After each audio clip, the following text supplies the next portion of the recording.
Le notaire rédige des actes qu'on appelle des actes authentiques. Cet acte authentique se voit conférer une force particulière, une force probante et exécutoire particulière qui n'a rien de comparable avec un acte sous seing privé, enfin grosso modo un acte qui serait fait comme ça entre vous sans l'intervention de l'officier qu'est le notaire. Si les banques, les sociétés, etc. ont recours au notaire, c'est pas par luxe ou par caprice, c'est précisément pour bénéficier de la force exécutoire des actes que délivre le notaire.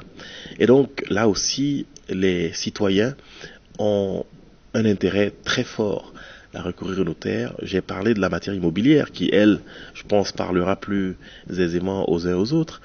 Cette matière immobilière doit, dans l'esprit de ceux qui nous écoutent, leur faire penser tout de suite à l'intervention du notaire. Parce que d'abord, le notaire fera des vérifications. Le notaire n'est pas un avocat. Le notaire n'est pas le défenseur d'une partie contre une autre. Le notaire est un juge de paix. C'est une acception très ancienne.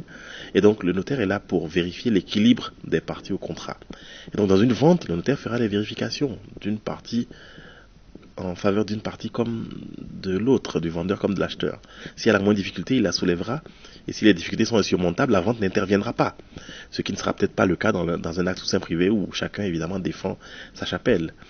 Et donc, ne serait-ce que cette précaution de vérification est de nature à rassurer l'acquéreur qui notamment investit parfois des sommes extrêmement importantes et c'est souvent l'investissement de sa vie, vous le savez. Et la vente ici est un acte authentique, je l'ai dit, donc qui engage les parties de façon très très très forte. Et le notaire a cette particularité qu'après avoir fait la vente, il poursuit le processus de mutation. Il suffit pas de signer un acte de vente. Lorsque le vendeur a un titre foncier, il faut faire la mutation de ce titre foncier. Lorsque le vendeur n'a pas encore de titre foncier, il faut enclencher le processus d'immatriculation pour pouvoir ensuite faire une mutation au nom de l'acheteur. Autrement, vous le savez, le bien reste dans les livres fonciers de la localité, il reste au bien du vendeur. Et 10 ans après, vous vous rendez compte que le bien pour lequel vous avez fait une simple convention sous seing privé n'a jamais été muté. Ben évidemment, si vous l'avez fait entre vous, personne n'ira la muter à votre place. Et donc, l'intervention du notaire, ne serait-ce que dans ce cas particulier, me paraît pertinente. Il y a des domaines pour lesquels vous n'avez pas le choix. La loi vous oblige à recourir au notaire. Les donations, par exemple. Nous voyons encore trop souvent des donations faites comme ça, sur une feuille, par acte sous seing privé. Une donation se fait forcément par acte notarié. Le code des personnes et de la famille est très clair.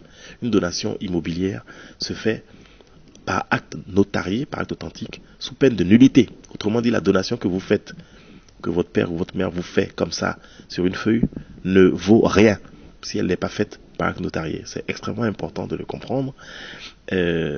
Inutile d'insister sur l'importance du testament fait par notaire, parce que le notaire est le technicien et le spécialiste du testament, et il pourra, sur son éclairage avisé, vous dire quelles sont les choses que vous pouvez faire ou ne pas faire en matière de testament, puisqu'on ne fait pas ce qu'on veut dans un testament, on prive pas par exemple un enfant de tout droit, ce qu'on voit aussi parfois dans les testaments faits sans conseil. Enfin bref, quel que soit l'acte important que vous devez poser dans votre vie, parce qu'un testament c'est important, hein, une société c'est important, un prêt c'est important, un mariage c'est important, et quel que soit l'acte fondamental que vous devez poser dans votre vie, on ne saurait trop vous recommander de réclamer l'éclairage préalable d'un notaire.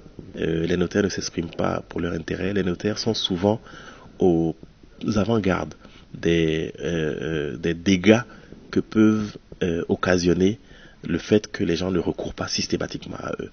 J'ai personnellement fait un certain nombre d'émissions sur l'Okosa où je suis notaire pour inciter les populations du Mono et du Koufo à recourir aux notaires, à l'Okosa, à Zové, à Comer, enfin partout, il y a des notaires un peu partout comme je l'ai dit au début, simplement pour éviter, n'est-ce pas, bon, le risque existe toujours, mais au moins l'amoindrir autant que faire se peut, éviter les litiges. Vous savez qu'en matière foncière, par exemple, la plupart des litiges qui encombrent nos tribunaux sont liés au fait que les conventions se font sous seing privé et sont remises en cause de façon quasi systématique, parfois des décennies après.